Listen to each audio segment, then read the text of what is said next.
क्या आप जानते हैं अश्वत्थामा ने अर्जुन से युद्ध करने को क्यों मना किया?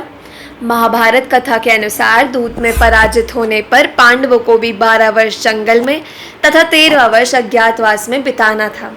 12 वर्ष जंगल में बिताने के बाद पांडवों के जीवन में अज्ञातवास का समय आया। अपने असली वेश में रहने पर पांडवों के पहचाने जाने की आशंका थी, इसलिए उन लोगों ने अपना नाम बदलकर मत्स्य जनपद की राजधानी विराटनगर में विराट नरेश की सेवा करना उचित समझा और सब अपना अपना वेश बदलकर राजा के यहाँ चाकरी करने लगे। पांचाल राजा की पुत्री द्रौपदी, जिसकी सेवा में कितनी ही दासियां थीं, वह भी पति की प्रतिज्ञा पूरी करने के लिए दूसरी रानी की आज्ञाकारिणी दासी बन गई।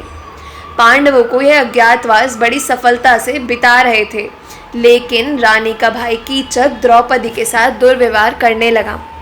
इन्हीं दिनों हस्तिनापुर में कीचक के मारे जाने की खबर फैल गई। यह खबर पाते ही दुर्योधन समझ गया कि कीचक का वध भीम ने ही किया होगा।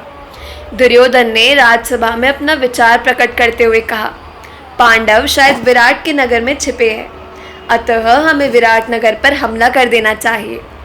यदि पांडव वहाँ होंगे तो हमसे लड़ने ज़रूर आएंगे।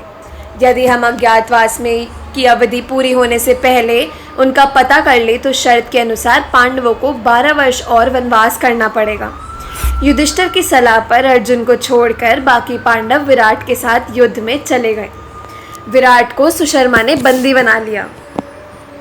राजा विराट की विजय होने की खबर नगर में फैली तो वहां की प्रजा उनका स्वागत में जुट गई और खुशियां मनाने लगी। तभी दुर्योधन ने राजकुमार उत्तर पर हमला कर दिया। राजकुमार उत्तर कौरव सेना को देखकर घबरा गया।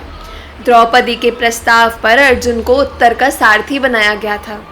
उत्तर के घबराने पे अर्जुन ने कहा, राजकुमार घबराओ नहीं, आप तो सिर्फ घोड़ों की राह संभाल लो। उत्तर को सारथी बनाकर अर्जुन युद्ध को तैयार हो गया। द्रोण ये सब दूर से देख रहे थे और उनको विश्वास हो गया कि यह अर्जुन ही है।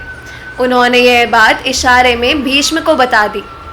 इस पर दुर्योधन कर्ण से बोले, अर्जुन भी है तो क्या हुआ? जिसके बाद अश्वत्थामा ने कर्ण से कहा कि हे कर्ण, अभी तो हम इन गौओं को जीतकर ना ही मत्स्य देश की सीमा के पार पहुँचे और ना ही हस्तिनापुर पहुँचे और तुम बिना कुछ किए ही अपनी प्रशंसा करने लगे।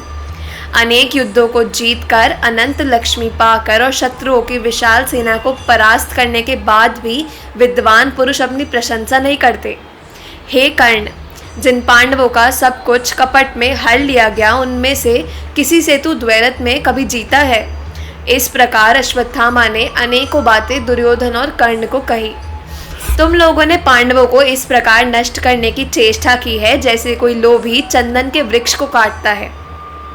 तुम्हें याद होगा कि जुए के दिन विदुर ने क्या कहा था?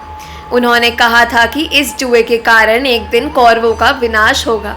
मनुष्य हो या जीव जंतु हो या कीड़े मकोड़े आदि हो, सब में अपनी अपनी सहनशीलता की सीमता होती है। वो पांडव द्रौपदी के अपमान के लिए तुम्हें कभी क्षमा नहीं करेंगे और अर्जुन ने कौरवों का संहार करने के लिए ही जन्म लिया है और तुम लोग यहाँ स्वयं की प्रशंसा कर रहे हो। कहीं तुम्हारा अंत यहीं ना हो जाए। ये कुंती पुत्र किसी से नहीं डरता।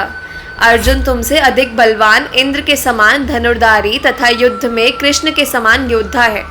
अर्जुन के समान कोई नहीं है और धर्मवेत्ता लोगों ने कहा है कि पुत्र के बाद शिष्य ही अधिक प्रिय होता है। तुमने जिस प्रकार जुआ खेला था, जिस प्रकार इंद्रप्रस्थ पर अधिकार किया था, जिस बल से द्रौपदी को भरी सभा में घसीटा था, आज उसी बल से अर्जुन का सामना करो।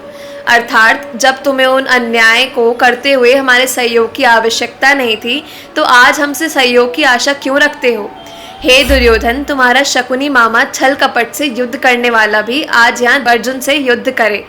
कैसी लगी आपको ये जानकारी कमेंट करके ज़रूर बताएं और हमारे चैनल को सब्सक्राइब करना ना भूलें।